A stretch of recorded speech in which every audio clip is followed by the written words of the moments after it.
नमस्कार। हमारा देश और पूरा विश्व आज कोविड-19 की चुनौती का सामना कर रहा है। कोविड-19 अभी खत्म नहीं हुआ है। ऐसे में हमारा फर्ज है कि हम सतर्क रहें। इसलिए जब तक दवाई नहीं तब तक कोई ढिलाई नहीं। कोरोना से बचाव के लिए जरूरी है नियमित रूप से हाथ धोना, मास्क पहनना और आपस में उचित दूरी बनाए रखना। याद रखिए, 2 गज दूरी मास्क है जरूरी। खांसी, बुखार या सांस लेने में कठिनाई होने पर हेल्पलाइन नंबर 1075 पर संपर्क करें। नमस्कार बच्चों, मैं doctor Rupali Richaria, PGT economics, government higher secondary school Bhauri से हूँ। आज मैं आपको क्लास 11th के इकोनॉमिक्स की स्टैटिस्टिक्स इन इकोनॉमिक्स, अर्थशास्त्र में सांख्यिकी के जो चैप्टर है वो परिक्षेपण का माप या अपकिरण के माप या मेजर्स ऑफ डिस्पर्शन के बारे में आपसे चर्चा करूँगी।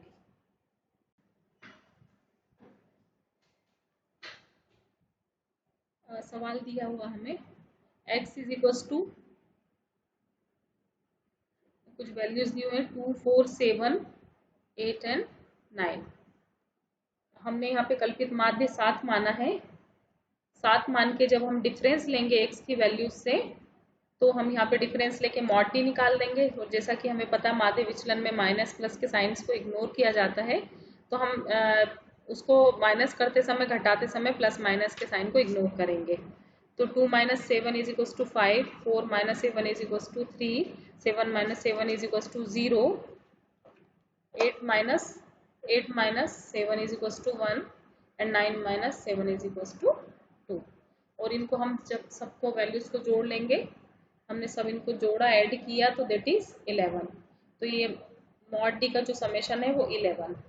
अब जो फार्मूला होता है हमारा कल्पित माध्य विधि का, अज्यूम मीन मेथड जिसे कहते हैं, M D mean deviation from mean is equals to summation mod D plus X bar minus X bar means mean minus assume mean. This is actual mean, this is assume mean. वास्तविक माध्य, कल्पित माध्य is equals to summation F B minus summation F A divided by N. यहाँ पर summation mod D कल्पित माध्य से लिए गए निरपेक्ष विचलनों का योग है। X bar is equals to वास्तविक माध्य, A X bar is equals to कल्पित माध्य जो विचलनों के परिकलन में प्रयुक्त होता है। समेशन एफ बी वास्तविक माध्य तथा उससे नीचे के मानों की संख्या। Summation F A is equals to वास्तविक माध्य से ऊपर के मानों की संख्या। सूत्र में मानों को प्रतिस्थापित करने पर M D is equals to 11 plus 6 minus 7। 6 आपका एक्चुअल मीन था और 7 आपने अज्यूम किया था, और इनटू 2 माइनस 3। तो हम देख रहे हैं जो वास्तविक माध्य 6 है, तो एफ बी जो होता है उस वास्तविक माध्य से नीचे के मानों की संख्या। तो वास्तविक माध्य 6 से नीचे के मानों की यहाँ पे क्या क्या संख्या है? 6 से नीचे जो मान है वो है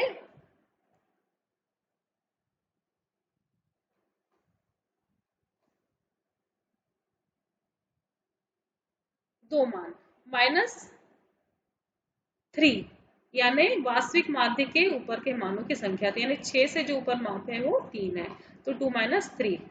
अब इसको हमने जब सॉल्व किया तो mean deviation from mean is equals to 12 divided by 5, that is 2.4। असमूहित आंकड़ों के लिए मध्यिका से माध्य विचलन। मध्यिका से, अभी तक हमने समांतर माध्य से माध्य विचलन देखे, अब हम मध्यिका से माध्य विचलन देखेंगे। तो इसमें सबसे पहले हम डायरेक्ट मेथड या प्रत्यक्ष विधि देखेंगे। डाटा हमने वही सेम लिया है, x इज इक्वल टू 2, 4, 7, 8, 9 और वही डाटा है हमारा। तो सबसे पहले हम मध्यिका देखेंगे।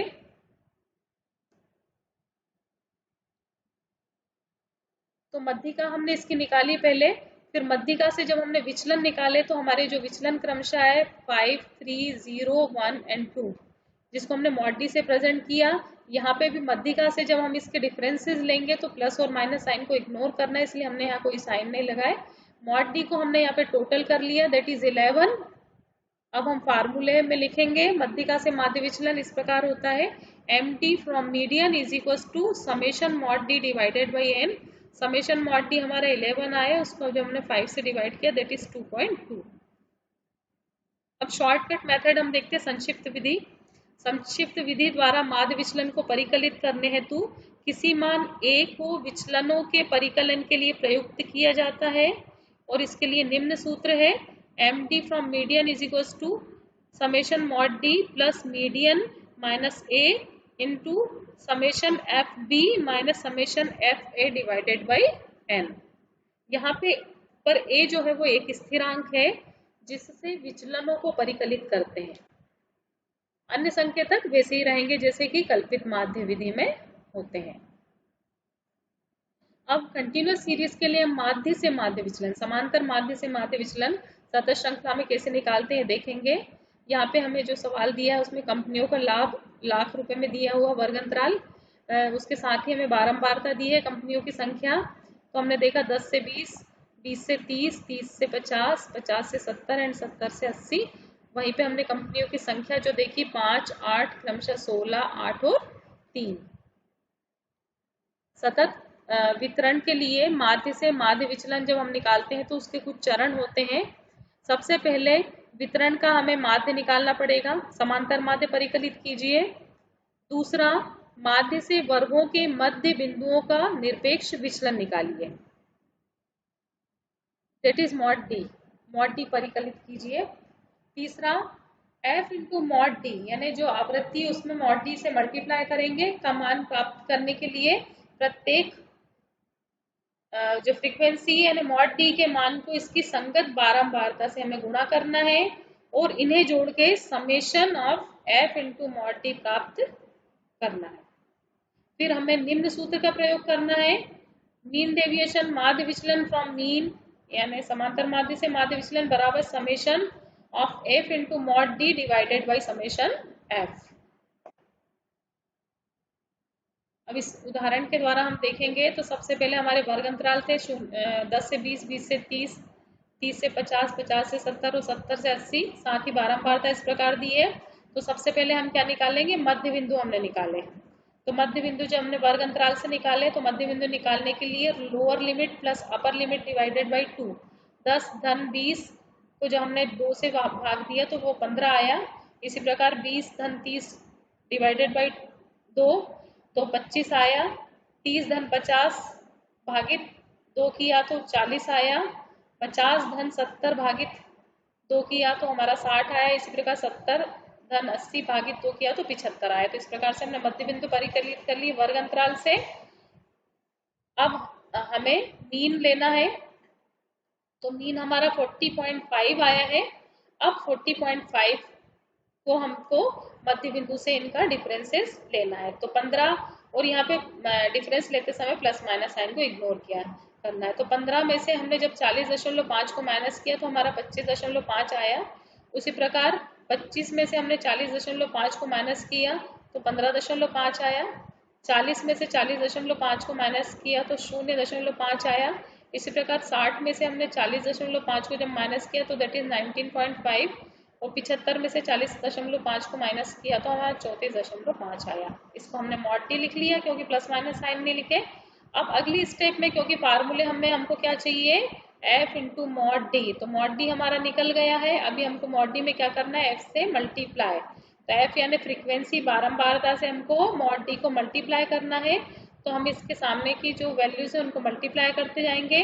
तो सबसे पहले हमने 5 इंटू 25.5 किया तो हमारा आ गया 127.5। फिर हमने 8 इंटू 15.5 किया तो हमारा 124.0 आया। फिर हमने 16 इंटू 0.5 किया दैट इज 8 एंड हमने 8 इंटू 19.5 किया दैट इज 156.0। फिर हमने 3 इंटू 34.5 किया तो दैट इज 103.5। इसको जब हमने जोड़ा तो इसका समेशन जो आया, summation of f into mod D that is 519।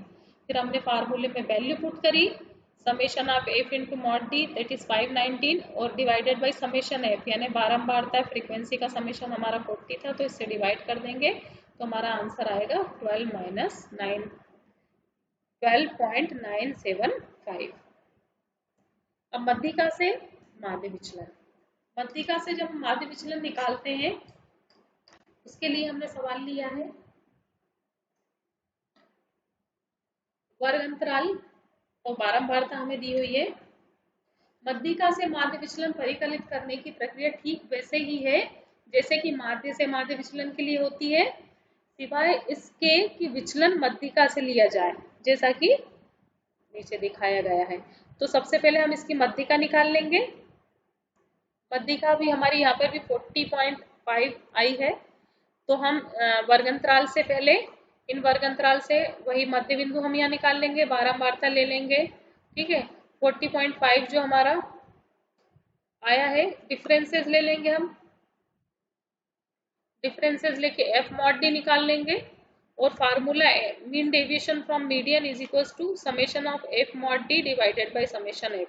तो हमारा summation of F into mod D 665 आया, डिवाइडेड बाई हम 50 कर लेंगे तो दैट इज 13.3।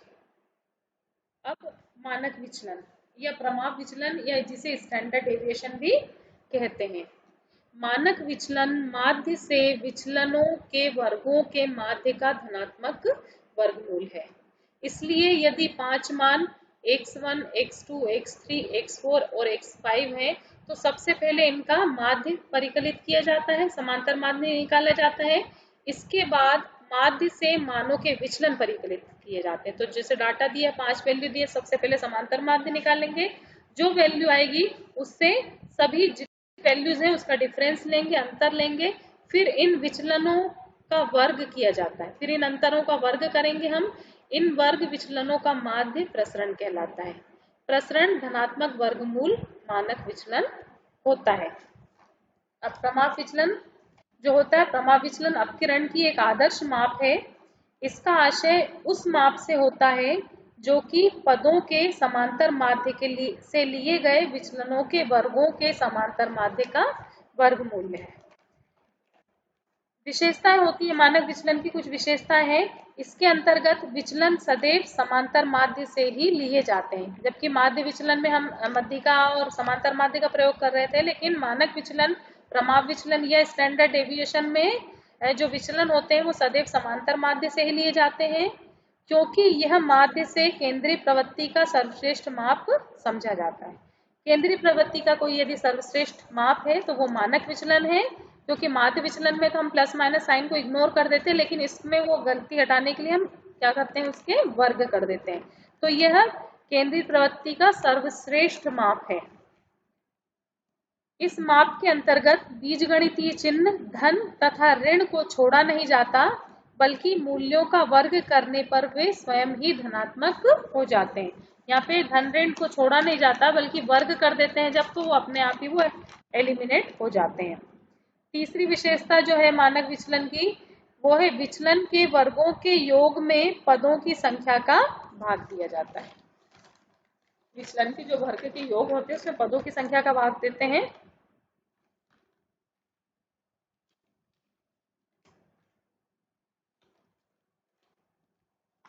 तथा प्राप्त मूल्य का वर्गमूल निकाला जाता है, यही प्रमाप विचलन होता है।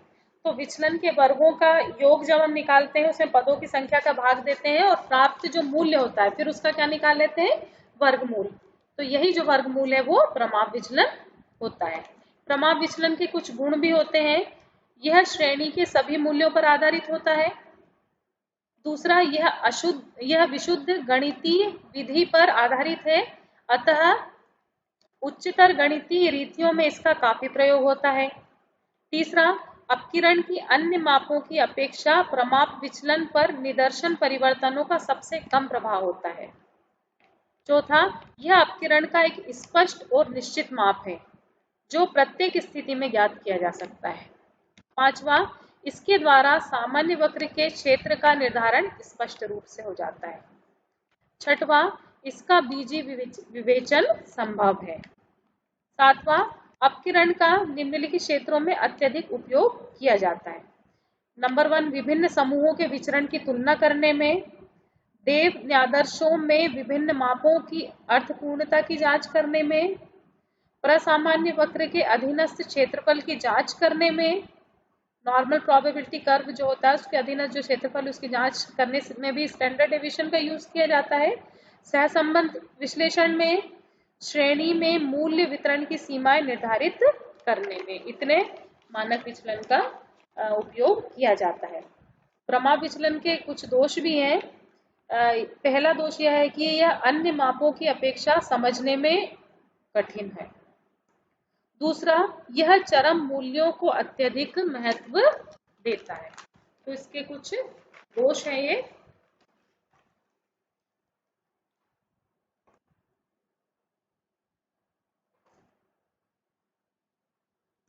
अब इसमें आपको प्रमाप विचलन यदि निकालना है, मानक विचलन, तो हमने एक उदाहरण लिया हुआ है। एक डाटा हमको दिया है जिसमें वैल्यूज दिए 5, 10, 25, 30 और 50।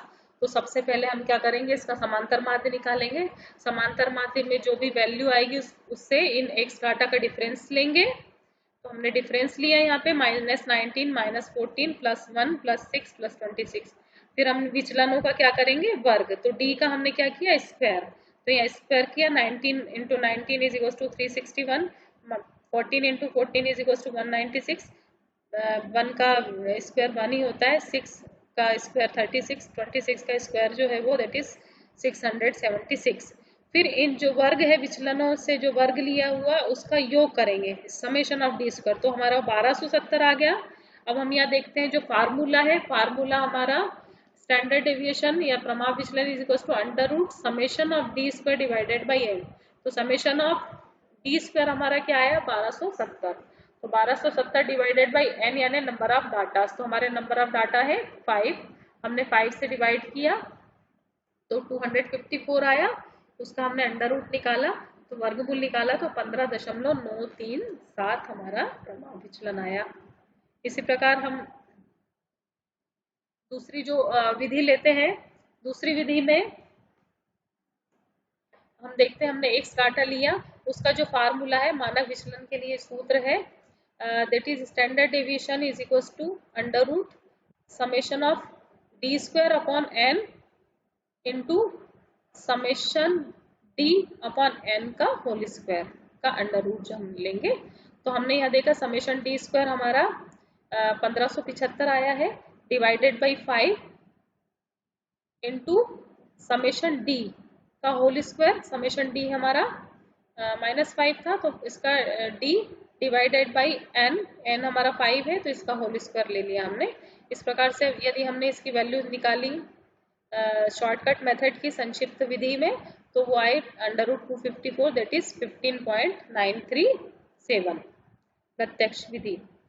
वो पहली वाली जो प्रत्यक्ष विधि थी जिसमें मानक विचलन के मानों से सीधे भी अर्थात विचलनों को लिए बिना भी परिकलित किया जा सकता है, जैसा इसमें दिखाया गया है। यहाँ निम्नलिखित सूत्र प्रत्यक्ष विधि में यह सूत्र प्रयुक्त होता है। यहाँ पे डाटा दिया आपका 5, 10, 20, 25, 30 और 50। इसमें प्रत्यक्ष विधि में यह सूत्र प्रयोग किया जाता है, standard deviation = summation of X square divided by N minus X bar square. तो यहाँ पे हमने देखा summation of X square, direct इसका हम क्या करते हैं, स्क्वायर कर लेते हैं एक्स का। तो 5 का स्क्वायर हमने किया तो 25 आ गया, 10 का स्क्वायर 100 आ गया, 25 का 625 आ गया, वहीं 30 का स्क्वायर किया हमने तो 900 आ गया, 900 आ गया, 50 का स्क्वायर करने पे 2500 हमारा आया। इसको भी हमने प्लस किया लिया एक्स स्क्वायर को दैट इज 4150 4150। तो हमने यहाँ देखा, हम यहाँ वैल्यूज पुट करेंगे समेशन ऑफ एक्स स्क्वायर, तो हम ये वैल्यू पुट कर लेंगे, ये एक्स स्क्वायर का summation 4150 divided by values of item is number of item are 5 minus 24 का होल स्क्वायर। इसका जो हम मीन निकालेंगे दैट इज 24, तो इसका होल स्क्वायर लिया हमने, वही आया हमारा √254। जब हमने इसको सॉल्व किया तो 15.937 इसका आंसर आया। अब पद विचलन विधि भी होती है इसमें। पद विचलन विधि चूंकि सभी मानों पांचों मान समापवर्तक 5 से विभाज्य है, अतः विभाजन करके हम निम्न मान प्राप्त करते हैं। तो हमारा यहाँ हमने x बार निकाला, x बार हमारा आया 4.8। हमने पहले x से x डैश निकाल लिया, 5 से विभाजित करके इसको हमने 1 2 5 6 10 कर लिया, इनको 5 से विभाजित कर लिया तो x डैश निकाला। x डैश के बाद हमने जब समांतर माध्य निकाला तो 4.8 आया हमारा समांतर माध्य। 4.8 का जब हमने इससे डिफरेंस लिया x डैश से तो वो d आ गया हमारा। तो डिफरेंस क्रमशः -3.8 -2.8 प्लस 0.2 प्लस 1.2 प्लस 5.2 आया। फिर d का हमने किया d स्क्वायर, तो इस प्रकार से हमने स्क्वायर निकाल लिए। 3.8 का स्क्वायर 14.44, 2.8 का स्क्वायर 7.84, 0.2 का स्क्वायर 0.04, 1.2 का स्क्वायर 1.44 एंड 5.2 का स्क्वायर 27.04। फिर हमने समेशन डी स्क्वायर का हमने समेशन किया, दैट इज 50.80। फिर हम यहाँ वैल्यूज पुट कर लेंगे, वही स्टैंडर्ड डेविएशन समांतर माध्य is equal to under root summation of D square divided by N into C. यहाँ पे X dash is equal to X divided by C, यहाँ पे सी समापवर्तक है मानों को प्रतिस्थापित करने पर। Standard deviation is equal to 50.80 divided by N हमारा 5 है, इंटू हमने जिससे डिवाइड किया था वो सी है, हमने 5 से पूरी वैल्यूज को डिवाइड किया था तो इंटू 5 हम यहाँ पे कर लेंगे। तो हमने जब इसको यहाँ से डिवाइड किया तो 50.80 में 5 से डिवाइड किया दैट इज 10.16 इंटू 5। जब हमने इसको 5 से मल्टीप्लाई किया तो दैट इज 15। हमारा जो स्टैंडर्ड डेविएशन है वो 15.937 यहाँ पे आया। पद विचलन विधि होती है समाप विचलन निकालने की। पद विचलन विधि में यहाँ विचलन को स्वैच्छिक मान 25 से परिकलित किया गया है। विचलनों को विभाजित करने के लिए समापवर्तक 5 को प्रयुक्त किया गया है। तो हमने पहले यहाँ पे x जो डाटा लिया है, x डाटा है, हमने यहाँ पर x डैश निकाला। x डैश निकालने के बाद हमने डिफरेंस निकाले। यहाँ पे डिफरेंस निकालने के बाद डिफरेंस का हमने यहाँ पे स्क्वायर किया, इसको समेशन किया। उसके बाद यहाँ पे हम वैल्यूज पुट कर देंगे। वैल्यूज जो है, क्योंकि हमने यहाँ पे क्या जो समांतर माध्य कितना माना था 25, तो 25 से हमने यहाँ पे डिफरेंसेस ले लिया। तो इस प्रकार से डिफरेंस आ गया हमारा। डिफरेंस -20, 10 - 25 किया तो -15, 25 - 25 0, 30 - 25 तो प्लस 5 आ गया। 30 - 25 किया, 50 - 25 किया तो प्लस 25 आ गया। फिर इसको हमने 5 से डिवाइड कर दिया। 5 से डिवाइड करने पे हमारा ये हो गया -4। 20 को 5 से डिवाइड किया तो -4, 15 को 5 से तो -3, 5 को किया तो +1 और 25 को किया तो +5। तो ये आ गया हमारा। इसका फिर हमने स्क्वायर कर दिया। अब हम यहाँ वैल्यूज पुट करेंगे। Standard deviation is equal under root summation of D dash square divided by N minus summation D divided by N का होल स्क्वायर इंटू सी। तो हमने यहाँ वैल्यूज पुट कर दिया है। 51 आया था summation of D dash square, 51 divided by 5 minus summation D, ये जो था समेशन डी -1 डिवाइडेड बाई 5 का होल स्क्वायर इंटू 5। इसको जब हमने सॉल्व किया तो 15.937 इसका आंसर आया। अब जो एक होती है परिक्षेपण की माप या मेजर्स ऑफ डिस्पर्शन मापने के लिए जब हम रेखा चित्र का उपयोग करते हैं तो उसे लॉरेंज का कहते हैं, लॉरेंज वक्र कहते हैं। लॉरेंज वक्र अपकिरण ज्ञात करने की एक बिंदु रेखी विधि है। इसे संचय प्रतिशत वक्र भी कहते हैं। इसके कुछ गुण होते हैं। यह आकर्षक व प्रभावशाली होता है। लॉरेंज वक्र यह समझने में सरल है। इसकी सहायता से 2 या 2 से अधिक श्रेणियों की अपकिरण की मात्रा की तुलना की जा सकती है। इससे मस्तिष्क पर बोझिल अंकों का भार नहीं पड़ता। लॉरेंज वक्र के दोष हैं, इससे अपकिरण का अंकात्मक माप ज्ञात नहीं होता। इसे बनाने की क्रिया कठिन है और इसे बनाने में पहले श्रेणी में काफी संशोधन करना पड़ता। तो लास्ट ये लॉरेंज वक्र है। तो हमको एक क्वेश्चन ये दिया हुआ है, जैसे आय सीमा दी हुई है हमारी, कर्मचारियों की संख्या दी हुई है और इससे कहा हमें लॉरेंज वक्र बनाइए। तो लॉरेंज वक्र बनाने के कुछ स्टेप्स होते हैं। तो सबसे पहले तो हमने देखा कि आय सीमा जो हमारी 0 से 5,000, 5,000 से 10,000, 10,000 से 20,000, 20,000 से 40,000, 40,000 से 50,000, उसके सबसे पहले हम क्या ले लेंगे, मध्य बिंदु। हमने मध्य बिंदु ले लिए, फिर हमने मध्य बिंदु से संचयी मध्य बिंदु, संचयी मध्य बिंदु निकालने के लिए हमने इनको आपस में ऐड कर दिया। पहले 2500 वैसे ही लिख लिया, प्लस 7500 किया तो दैट इज 10,000। 10,000 में जब 15,000 जोड़ा तो 25,000। 25,000 में 30,000 हमने ऐड किया तो दैट इज 55,000। इसमें 45 हमने प्लस किया तो that is 10 lakh, sorry 1 lakh. अब इसका हमें प्रतिशत निकालना, संचयी मध्य बिंदु का हमें प्रतिशत निकालना। तो प्रतिशत निकालने की जो हमारी जो लास्ट वैल्यू है उसको हमको 100 में कन्वर्ट करना है। उसको हमने 100 में कन्वर्ट करने के लिए हमें उससे 1000 से हम डिवाइड कर रहे हैं, यानी सारी वैल्यूज को हमको 100 में कन्वर्ट करना है। तो लास्ट वैल्यू में हमने जैसा 1000 से हमने डिवाइड किया, सभी वैल्यू में हमने 1000 से डिवाइड किया, तो ये हो गया 2.5, 10.0, 25.0, 55.0 एंड 100.0। तो हमने इसका प्रतिशत बना लिया, इन संचयी मध्य बिंदु का प्रतिशत बना लिया। अब कर्मचारियों की संख्या जो हमारी 5, 10, 18, 10 और 7 दी हुई है, इसका भी हम संचयी बारंबारता निकाल लेंगे। इनको आपस में ऐड करके 5 एज इट इज लिख लेंगे, 5 में 10 जोड़ेंगे तो 15 हो जाएगा, 15 में 18 जोड़ा तो that is 33, 33 plus 10 is equal to 43 plus 7 is equal to 50। इसका भी हमको प्रतिशत बनाना है, संचयी प्रतिशत। तो हम इसमें क्या करेंगे, संचय प्रतिशत यानी 100 में कन्वर्ट करना है। तो 100 में कन्वर्ट करने के लिए यहाँ पे हम जैसे 50 को हमने 100 में कन्वर्ट करना तो इंटू 2 किया है, तो इस सभी वैल्यूज में हमने इंटू 2 कर दिया है। 5 into 2 is equal to 10, 15 into 2 is equal to 30, 33 into 2 is equal to 66, 43 into 2 is equal to 86 and 50 into 2 is equal to 100। तो हमने इसका प्रतिशत बना लिया। अब हमको इन दोनों वैल्यू से, ये संचय प्रतिशत इसके, आय सीमा के और कर्मचारियों की संख्या के, इनसे हमको लॉरेंज कर्व बनाना है।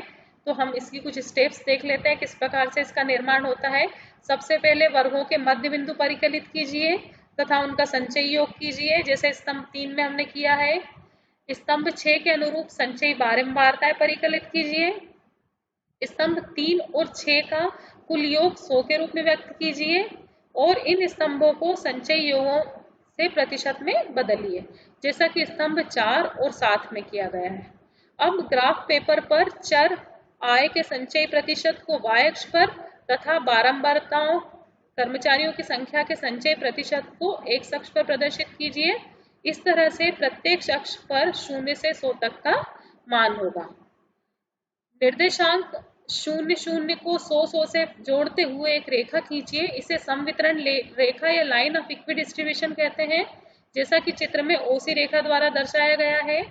चित्र में चर के संचयी प्रतिशत की बारंबारता के संगत संचयी प्रतिशत के साथ अभिलेखित कीजिए। इन बिंदुओं को मिलाकर एक ओएसी वक्र प्राप्त कीजिए। तो इस प्रकार से एक संवितरण रेखा हमको दिख रही है। ओसी एक संवितरण रेखा है और हमने कर्मचारियों की संख्या का संचय प्रतिशत और आय का संचय प्रतिशत लेके जब वक्र का निर्माण किया तो ओएसी जो वक्र आपको दिख रहा है, यही वक्र जो है लॉरेंज कर्व है, जो कि लाइन ऑफ इक्वी डिस्ट्रीब्यूशन से आय के जो असमान वितरण है उसको ये दर्शा रहा है। तो ये जितनी दूर होगी रेखा उतना ही वितरण आय का असमान होगा। संवितरण रेखा से लॉरेंज कर्व जितना पास होगा उतना ही वितरण समान होगा आय का। तो बेटा इस प्रकार से हमने ये अपकिरण की माप पढ़े या मेजर्स ऑफ डिस्पर्शन पढ़े या परिक्षेपण के माप पढ़े, जो कि माध्यमों से